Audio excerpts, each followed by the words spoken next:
And I remember we're like checking the stats.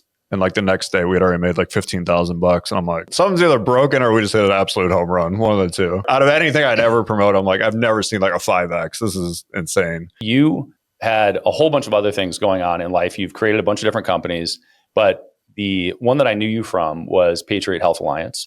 And that was the 1 to 23 million in 3 years.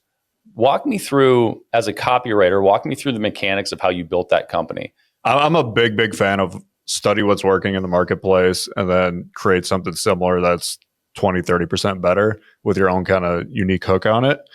At the time, greens powders were not like popular like they are now. So this was 2014-ish. There was one that I kept getting in the mail. I'm on all these direct mail lists so I can kind of watch what competitors are doing. There's one I kept getting in the mail all the time, is this greens powder. And if you keep getting stuff in the mail over and over again, you know it's working. That's like a good sign that, because it's fucking expensive. It's expensive to mail. They're not wasting money doing it. So I kept getting this one. I was like, man, this thing, it must be working. I like this idea of the greens powder. My big thing with it was, I was like, it doesn't really have like there's nothing unique. There's no unique hook on this. Like, it's literally just 38 fruits and vegetables in a can kind of thing. That was their whole hook. And I kept seeing it. I was like, we could create something like this and find a much better hook for it. So at the time, we were buying a ton of traffic in conservative email lists. So in the conservative kind of political sphere, there's just massive email lists like Newsmax, Glenn Beck, like all those guys have just huge email lists. And you can buy all kinds of ads and you can do affiliate stuff. You can run your own products. And so we were doing all that. And I was like, there's something we could do here, because the conservatives have such an affinity for the military. I was like, let's somehow attach this to the military. And at the time, I was like, my cousin was in the Coast Guard at the time, and I sent out his unit like a bunch of our greens powder. So we made this greens powder. We sent it out to his unit. I was like, just test this for us. Give us some thoughts on it. We got a bunch of results back. Honestly, there was not like anything like interesting in there. They're like, oh, it tastes great. Like, I feel better, blah, blah, blah. But there was one guy in there who was like the older dude in their unit. And he was like, I'm like beating all my PT times now. He's like, and I'm beating some of the young guys. And like, I'm keeping up with the young guys. And I was like, ooh, that's a great hook. Like, the older dudes love being able to like beat up on younger dudes. Like, that's for sure. Yeah. Especially in the military, I would imagine. Yeah. And so we basically came up with a unique hook that it was this kind of elite greens powder that units of the military were using to help older guys keep up with the young bucks, was kind of the whole hook. And our whole market, that whole market is basically like 50, 60, 70-year-olds. That's who's on all the email lists. Yes. Let me ask you about that. So today, if you want to start a supplement company, the path for a lot of people is basically you white label some shit. There are all these companies out there that just make generic stuff and you can brand it and sell it. Back then, did you go that route or did you formulate something? No, we kind of took what were the popular greens powders on the market, removed a bunch of the ingredients we didn't like, and then we worked with a doctor who he had a couple other ingredients that he wanted to add, and then kind of worked with the formulators. And awesome. Yeah. I mean, greens powder is a little different than supplements because the taste is a big deal, whereas supplements, that's obviously doesn't really matter. Yep. But the taste is obviously huge, and getting that consistently to taste the exact same is not easy. Yeah. So the main reason I asked that is speed to launch. So I love the idea of create something and then test it and get the hook. That's a amazing construct because most people don't bother doing that. Most people, it doesn't occur to them to do that. So were you doing that just to get the hook? So a lot of what I did was I would run affiliate offers on all these conservative email lists where I'm paying for the traffic. And then, I mean, if it works, I'm making money. If it doesn't work, I'm losing money. So I'm putting my money on the line. And I just noticed over and over, like which angles, which hooks, like what are working. And I'm like, you just see the pattern so many times. It's like, okay, we could easily do this with like a better version of it. Or like, they were only paying us, I don't know, $100 CPA on it. I'm like, okay, well, if that was our own product and we were making $200, like this would crush. So I basically tested everything with other people's products as an affiliate, figured out what worked, and then based on what work kind of created our product. Got it. So for people that aren't heavy in the affiliate game, basically there are these, and you can tell me where this didn't fit your model, but basically there are these marketplaces out there of people that have their own products and they say, hey, go promote my product and we'll pay you.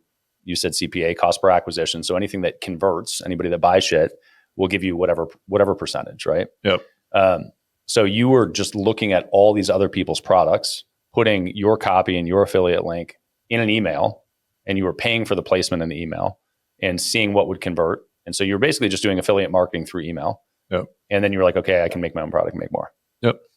Love it. Pretty simple. What was the lever that took you from, like $1 million the first year to $7 million the second year? So once we got the greens powder dialed in, it was really just scaling it up on more email lists. So once it worked out one email list, it was like, okay, let's get it on another one. And then with email, one of the interesting things is those emails. So like if you're going to, let's say, Glenn Beck's newsletter list, if you keep using the same creative, let's say you'd send it every Saturday, it's going to burn out because same people are reading it every day, every week. And sooner or later, the sales are just going to tail off. And it's not that your offer, a lot of people are like, oh, my offer is dying. It's like, no, just the email is dying because they've just seen it too many times. So between just getting on more email lists, and then also we started rotating more creatives in. So like, I think at our tip top point, we had 3 like really, really solid creatives that were just working bang, bang, bang. So we just keep rotating all 3 of them. So that allowed us to buy way more traffic. Where do you go to get the emails? There's like agencies that represent all of these, like the conservative list, like some guy you'll find, and he literally represents 100 different lists. And give me the ballpark for the economics of this. So like if you want, is it a dedicated email? Is it placement in an email? How does that work? Both. So yeah, we would do both. A dedicated would be just literally just your copy. There's nothing else in it. A placement one would be Newsmax sends out a thing with a bunch of news links and whatever news of the day is, and then you have like an ad underneath it. So you don't really get to control the subject line or anything like that. But those are cheaper usually because you're not getting a dedicated placement. The economics, we were always shooting for break even. If we could acquire a customer at break even, then we could just keep building up our list and make all the money on the back end, like especially with supplements, which is great because they order it once, they're going to order it again, usually if they like it. So our thought was always just try to break even on the front. The thing with the greens powder that was interesting, and we knew it was a home run. I remember one of our the first couple we tried didn't really work. It wasn't because of the offer, it was because of the email creative. It wasn't really connecting. Then I wrote one that really connected, and we spent like $3,000 on this email drop on Newsmax. And I remember we're like checking the stats, and like the next day we had already made like $15,000. And I'm like, I found it. I was like, something's either broken or we just hit an absolute home run. One of the two. Because I've never, out of anything I'd ever promote, I'm like, I've never seen like a 5X. This is insane. So then like the next weekend we ran the same thing and it did like a 4.5X. I was like, oh my God, we got an absolute home run here. So what was it about that copy that sold? It was the military angle. It was basically like old guys in the military feeling young again. Literally, that's kind of what it was. That was an interesting thing that took me a while to understand because I actually tried to do a lot of copy about living longer. Mm-hmm. And I realized after a while, I was like, oh, old people don't want to live longer. They just want to be young again. Mm-hmm. It's a slight difference, but it made a huge difference in conversion rates and sales and all that. Like I was trying to hit a bunch of stuff on like living to 100 and like stuff like that. And it took me a while I was like, oh, they just want to be young again. That's what they really want. I asked my father the other day, I was like, how's it going? He's like, I'm old. He was like, things are breaking. And I was like, yeah, how do you feel about that? And he was like, it sucks. And I was like, yeah, I mean, thank you for your honesty. So the funny thing is that took me a long time so when I was writing this copy, I was probably 30 to 31. So I had not experienced anything of like knees hurting and not having energy. Like I felt great all the time. You're feeling it now though, huh? Yeah. I'm 41 now. I'm starting to understand it. I'm like starting to see my own mortality and things hurt. But I mean, to me, that's obviously that's the biggest part of copywriting And like you could talk about hooks and headlines and big ideas and all that all day, but whoever understands the customer the best is usually who's going to win. It's a good takeaway.